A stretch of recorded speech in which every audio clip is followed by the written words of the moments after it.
Callie Stoker. Welcome to the Rocky Mountain Writer Podcast. Hello. Thanks for having me. Absolutely. Great to have you on. You've got a class coming up for RMFW on October 20th called Capturing the Illusive Voice. And we'll get into details about how folks can register for that. But first of all, thanks for offering that class. And thanks also for coming on to give us a little preview of what that class is going to cover. Is class the right word? Session? Sure. Class, workshop. Okay. Yeah. Great. Yeah. It's listed as a chat on our website. So I didn't know if it sounded kind of informal. Well, we'll see. I plan on presenting things, so good. Folks are going to learn some stuff. Folks are going to learn some stuff. That's for sure. That's great. Before we get to that, though, can you just give us a little background on you, first of all, and then talk a little bit about how you developed your company, the Manuscript Dr, and we'll kind of talk about that for a little bit. Sure. So I'm in the freelance editing space. So I started out as a sole freelance editor. I started out as a writer, really way back, probably 15 plus years ago, in a writing group. And like so many of us start out because I loved stories and wanted to try writing them. And in the writing group found that I was really drawn to the technicality part of story writing, story structure, giving feedback to my fellow writing friends. And so that launched me into the editing world. I got my education. And then I started doing edits for free. For anyone who wants to get into the editing world, start editing your friend's stuff for free, because you learn a lot by getting feedback from the people you are editing to find out how you communicate well. Because that really is one of the prime skills of an editor, to be able to communicate what you're trying to say and share in positive ways and helpful ways and clear ways. So that was very helpful in my education. And then about 8 years ago, I launched the Manuscript Dr and found that I was getting too busy. And so I started hiring other editors to help me out. So I have 4 editors working for me now. And we we focus on the structured developmental content side of editing to really get your story in place. That's kind of our specialty. And It's my favorite thing to do. Yeah. Are you still writing before we get into the editing side of things? Are you still writing? I do a little when I have time. I'm a member of the League of Utah Writers. And so I go to their yearly conference, which is called Quills. And it was my goal last year to submit things to their yearly contest. And I did. And I placed 3rd place for a short story that I submitted. So when I have the time, I like to be able to do that. Do you write in a certain genre? I usually stay in the speculative section of my favorite thing is using fictional speculative worlds and magic systems as metaphors to talk about real issues. So that's what I really like to do. That's great. Wow. So you've got a team of editors and you offer a variety of kind of levels of diving into a manuscript. Can you kind of walk us through, just glancing at your website, it's clearly a case where you can really pick and choose how much detail you want you or one of your staff to dive into your work in progress. Yeah, I find it really helpful to help open the door to editing vocabulary and making sure that writers know what kind of edits are out there and what kind of editors exist, so that you can be really clear on what your story needs and what to ask for. Because editing is an expensive thing. It is a highly skilled and technical work that takes a lot of time, and that's why it costs so much. And so you don't want to be wasting your time buying an edit that your story or you aren't ready for. So like I said, we stay in the content developmental side.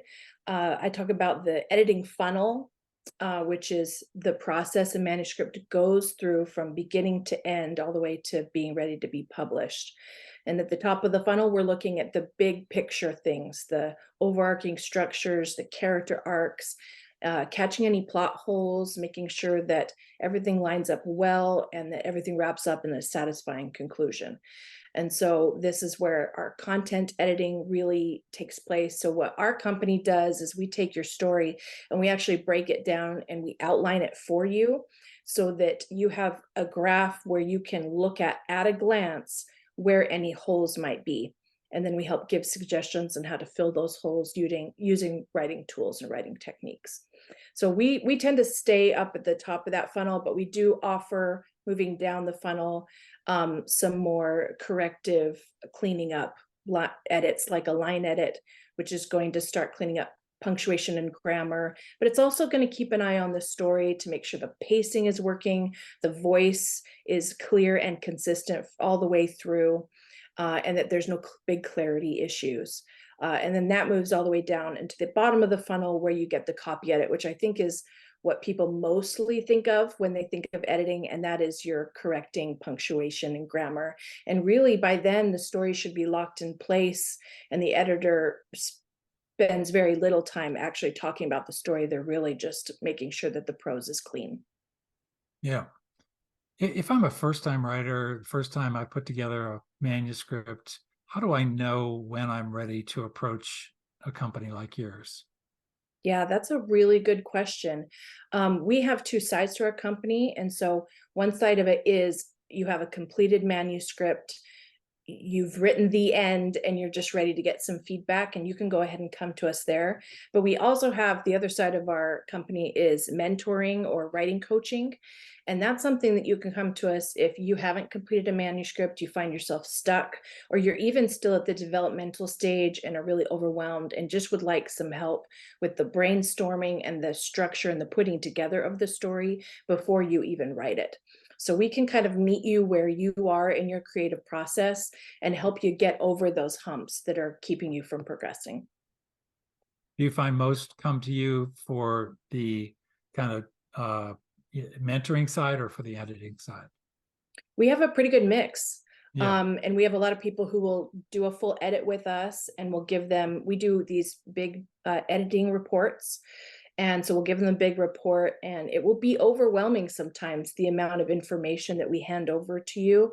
And so then they'll move over into our mentoring side, and we can walk through how to apply those things to your manuscript and break it down just a little bit better. And those are really rewarding. I get to work with some of my mentees I've worked with for years, and I have seen them grow.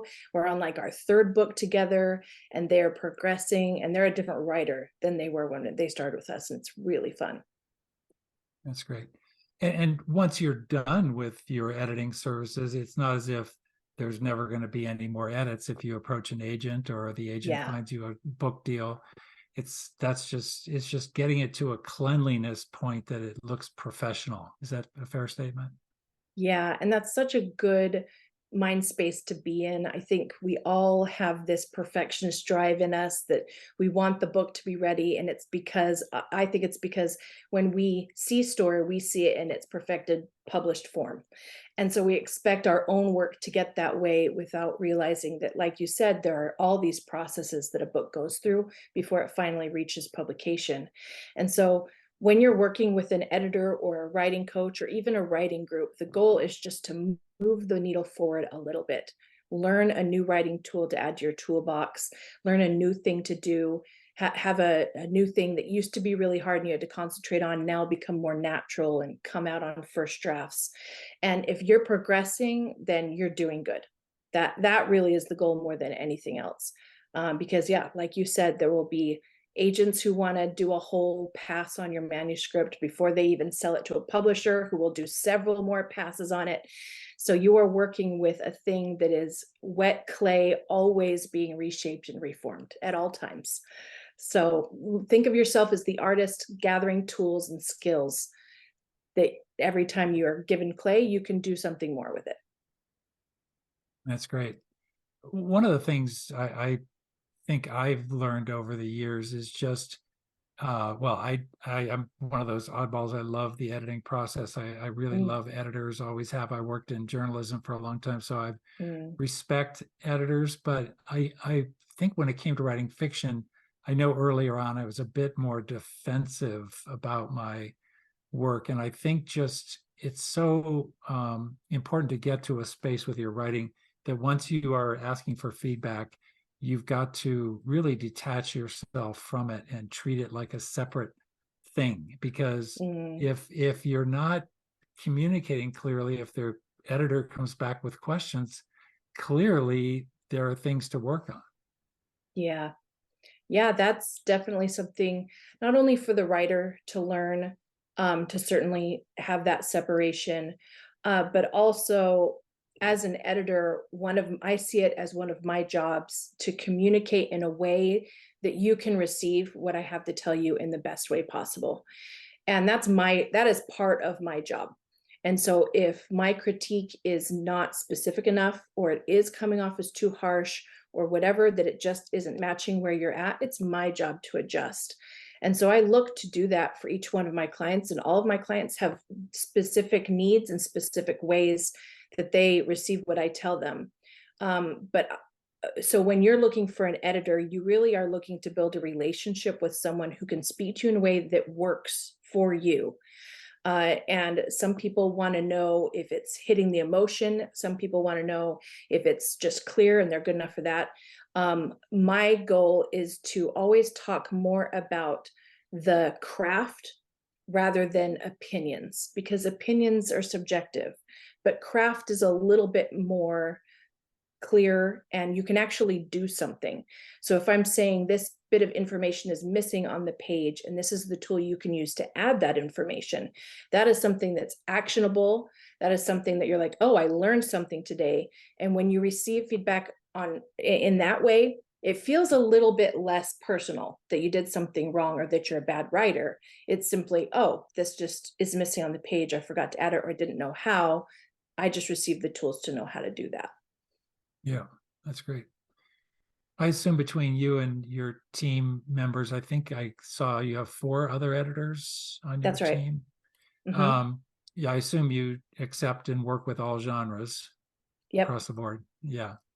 Do you, Yep. each We of you have definitely, specialties or? yeah. Yeah. Yep. We want to pair you up with somebody who gets the genre and knows the tropes and has read it and loves it and can be a fan of your work. Yeah. Do you work with nonfiction too? We do. Yeah.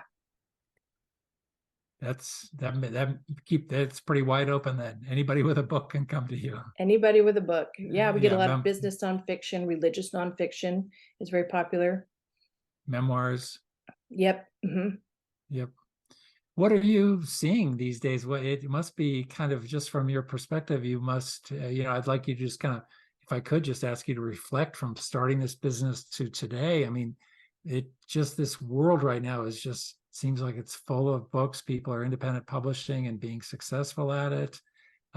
They're getting their stories out there in the world. And your company, you said it started how many years ago? We're on our 8th year. Okay. So you've really even just in 8 years seen, I would assume, Oh, quite a bit of change. self-publishing especially has changed and grown in really good ways, because I remember 10-15 years ago when it was all about, is this even going to be viable? Is this just ridiculous that people are publishing their own work? And it's been proven, right? It absolutely is a viable way to put your books out there. So that's been really fun to see. And I definitely, because I'm a freelance editor, work in the self-publishing space quite a bit. And a lot of my clients, we've gone through several books as they've been putting out their series and seeing them be successful and do that. Um, it's a really rewarding thing. A lot of times I talk with those clients about seeing themselves as a business owner, not just a creator, and being willing to wear both hats, because that's a big part of the self-publishing world. And what I'm seeing more, marketing is always the biggest question, right? Yeah. And the Yeah. hardest part of this Yeah. for traditional and for self. But any kind of publishing. How do you get your book out there? And what I'm seeing in the self-publishing world, in the indie world, is those authors finding like-minded other indie authors and joining little co-ops that they are cross-promoting and helping to support each other in the marketing space. And that way they're sharing each other's fans of their work. And that is really exciting to see, that communities are being built in the self-publishing world to support and help each other. And we're seeing a lot of success in that. And readers love it too, because, you know, if you fall in love with a series and then you read it all, you want to know what other series is out there like it. And this cross promotion is helping them find those other authors and those other books. Yeah. Wow. But your services just stick with the manuscript. You don't do anything in the production end or formatting, We don't. designing. In our mentoring services, we certainly set you up for success. So if you want to go traditional, we'll help you with your query letter, your summary, and point you in the right direction, show you how to do research on editors. If you're doing self-publishing, we'll show you how to use KDP or let you know about other services to get your book out there and kind of point you toward good sources that'll help you get started. Fantastic. Well, before we get to the voice teaser here, the voice class, how did you connect with RMFW? How did you come about presenting this workshop? Yeah, I've been to Pikes Peak conference a few times. I love that conference. It's so much fun. And so that kind of introduced me to the community there in Colorado. And then I think I signed up for your newsletters and just started submitting to your conference. I think that I was accepted to come to conference around COVID times, and the conference was canceled that year. So that made me put my name on your list at least, which has been fun. So I'm glad we can finally connect. Well, I hope you get to the conference maybe next year, I'd love because it is a fabulous conference. Pikes Peak is awesome too, and we are great, sister brother organizations and support each other. And there's a great writing community in Colorado. There's Northern Colorado writers too, and a very strong chapter of Mystery Writers of America, Rocky Mountain Mystery Writers, and there's Colorado's Authors League, and just kind of goes on and on. Yeah, it's a really robust community. Fantastic. So give us an idea of what you're going to cover in Capturing the Elusive Voice. What can folks expect? Yeah, I feel like voice is a term that gets thrown around a lot in the writing world. And you'll even hear agents and editors say that the number one thing that sells your book to them is voice. So not only is it thrown around, but it's also given this like number one important spot. And yet, what is it? How do we actually talk about it as a skill that you can practice and learn and work on? And so this workshop breaks voice down into 3 distinct kinds of voices that are functioning in your writing. Some of them you have control over, and some of them, like your own natural writing voice, happen with time and with practice. And so we break them down, and then we give you really specific tools to become a little bit more aware of word choices and about voice and how it works and how to strengthen them in your writing. Yeah, it really is a tough thing to define in some ways. And I love the phrase you use, natural writing voice, because there are some books you pick up and you almost aren't even aware you're reading. You just kind of drink it in so effortlessly. It just feels so natural, like you're having a conversation with a friend, and it's just like you're a fish swimming in water. It's just natural. And then other times you pick up a book and you can almost feel like you're getting smacked in the head with a voice that the author is really trying to really kind of, say, pay attention to me and all the words I know, and really give it some sort of edge in the style side of things. I assume it's all good. You just need to know where you're going and what you're trying to do. Yeah, absolutely. And when it comes to the natural writing voice, that just comes with time and practice. I think Orson Scott Card says you got to write 1,000,000 words to really sink into what that voice is. So I like how you said that when someone is familiar with their voice, their writing feels smooth. And I think that's exactly accurate. So when I'm meeting clients for the first time, reading their work for the first time, I can pretty quickly assess how long they've been doing this writing thing just by that. And so it's not a criticism, it's just kind of like where the needle is on your personal time and working and putting words on the page. And what I like about that is that for everybody, your voice will naturally come the more you do it, just like any kind of exercise or skill. And so just keep writing, and it will come. It is a collection of influences of all the things that you have been consuming as a reader, and the way you like words put together that sound good to you. And so that's the one we don't have to worry too much about. We just need to be writing as much as possible, as frequently as possible. And we know that those skills can get a little off track when we've taken a big break from writing. And this has happened to all of us, where we haven't written for a while and then we come back and try writing, and it's like so clunky trying to get those words back on the page. Those writing voice muscles have gotten a little bit lazy and out of practice, but then the more we do it, the more it starts to flow again. So it's good to be aware that that's functioning in our writing. But then we can kind of put that aside and just say, as long as I put words on the page, I am moving forward on that. The other two voices that we'll talk about in the class are narrative voice and character voice.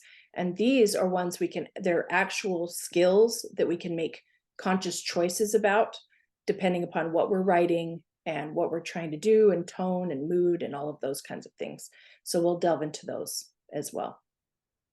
Without giving too much away, what do you mean by, I think I know, but what do you mean by narrative voice and character voice? Yeah, sometimes they're the same one. Mm-hmm. If your character is telling the story in first person or in third person deep POV, then they are both the character as well as the narrator. Other times your narrator is separate. Sometimes your narrator is you, it's your voice. So I always like to use Stephen King as an example of that. He is the narrator of his stories. He often writes in third person, omniscient, so he knows everything, and that's him telling the story. But sometimes your narrator is an unseen third party who is informing us of the story, and their voice is on the page. And then every once in a while, you'll sink into a character voice, whether it be through dialogue or because you're getting a little closer to that character in a certain scene. And so becoming familiar with how to be aware of different voices happening. And then once you're aware, you can start to play with it a little bit and make it unique and make it distinct. And that's what gets the attention of readers. Yeah. What's scary on one hand is that every single word has the potential to inform that character / voice choice. Mm-hmm. It's very scary to recognize that if you're going to write a 100,000 or 80,000 word book, that you've got 80,000 choices to make. But on the other hand, you also kind of want to let go and, just like you said earlier, get into a flow where your natural writing voice comes out. Yeah, it's so tricky. And anytime I teach any writing concept, I like to refer to that good old editing funnel we talked about at the beginning, that where along the funnel do you actually apply what we're learning today? Because you can freeze yourself from being able to fill a blank page if you are too worried about every single word choice, just like you said. It's best to let it flow at the beginning. It won't be perfect. That's okay. Get it on the page. And then when we are really concentrating on word choice and maybe cutting down words, swapping out one word instead of three, leaning into specific character voice, that is a great revision tool that should only be applied after you already have that first draft on the page. And knowing when to apply tools is really handy and can keep you progressing instead of freeze you and you're not go nowhere. Quit writing forever. Yeah. Are there any particular authors you reference in terms of thinking that you've mentioned Stephen King already, but as examples, are there others that you really think have just got this down? Yeah, I like to talk about Also, this is very genre specific, Yeah. right? Yeah. Yeah. So it's really good to be aware of what voices tend to be used more often in the genre that you're writing. And so epic stories, whether they be sci-fi or fantasy, still tend to use that third person narrator. And so you'll see that it tends to be a little bit more formal because you're trying to create this large world, expansive epicness. And the voice really lends itself to that. But some of that is starting to be less and less true in more modern works that are being published today. And we're seeing that writers want to be as pulled into the world as possible, and that is best done through character voice, deep POV, and being fully immersed. So we're seeing less and less of a third person narrator being in charge of telling the story, and more of the character telling their own story. And so being really aware of that and seeing how that's being done and works that are being published today and becoming popular. Hunger Games made a big splash because it was very deep POV, but it was also present tense. It was very much Katniss telling her own story, and we were deeply immersed in the world through the choice of voice. But Harry Potter was also really, really popular, and that is certainly being told by a third person narrator. Yeah. However, that narrator has a very distinct, very British, tongue in cheek, humorous tone and voice to it. And it wasn't flat and it wasn't dull narrator. And so people were drawn in because the narrator itself had such a distinct voice.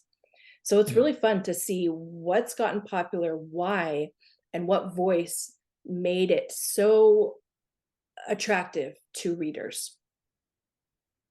Yep. And I think just even talking about this, just the way you did, turns you as a writer into a more critical reader when you pick up a book and say, okay, let me just stop and think about what tactic is this writer using as they ask me to engage in their story, and just say, Yeah. oh, why did they choose this? Yeah. Yep. Very good. As writers, we need to be readers and kind of detectives of our own genre and become really familiar with what's out there, not to copy, but to be aware of what promises are built into the genre so that we're fulfilling those expectations for our readers. Yeah.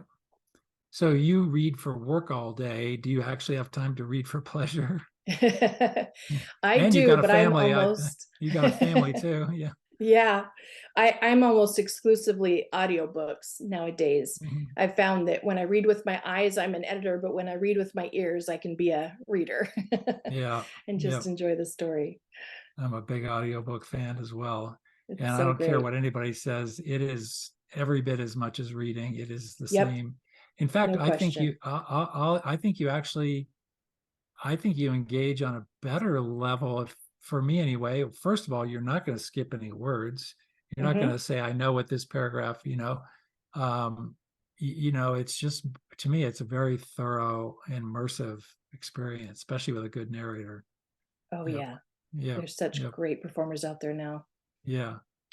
Very good. Well, Callie, this has been really interesting, and I hope folks sign up for the October 20th class. Go to rmfw.org and click on events to scroll down to the Capturing the Elusive Voice information and click on that register button and get yourself in there. Before we let you go, we always like to pass along one book or one writer to let folks know of something you think deserves a little more attention. So now's your chance. Yeah, I would say the best book I read last year was Tomorrow and Tomorrow and Tomorrow by Gabrielle Zevin. And it is pulling in a kind of new genre, or maybe revisiting a genre we haven't seen in a while, where it is speculative fiction, but still very much literary. So beautiful language, very character driven, very pulled into the character experience in a slower paced, slow burn kind of literary way, but also having these wonderful speculative fiction genre sci-fi things happening in the story. And this book was such an experience. I highly recommend it. Yeah, set in the world of video gaming, I believe. Yeah, that's right. Yeah, yeah. Yep. And all over. You can't go on TikTok without running into that one. People are Yeah. raving about it, but it clearly, I mean, I remember and I know for a fact it got serious literary reviews as well. Yeah. It's not just not, I'm not putting down TikTok book talk recommendations, but it's not Right. a, it's a real thoughtful book from everything I've heard. And Yeah. You it's never one I, know with recommendations, but this yeah, one earns all of its praise. And it's just wonderful to see. For so long there's been this war between yeah, the speculative world and the literary world, and I'm just loving seeing bridge that gap being bridged, because there's no reason why we can't love it all and have it all. And yep, this book and others are really starting to make that happen, and I'm enjoying them a lot. fantastic. Callie, thank you so much for everything this today. This has been great, and great getting to know you a little bit, and good luck. Thank you so much. I can't wait to teach the workshop. It's going to be a lot of fun.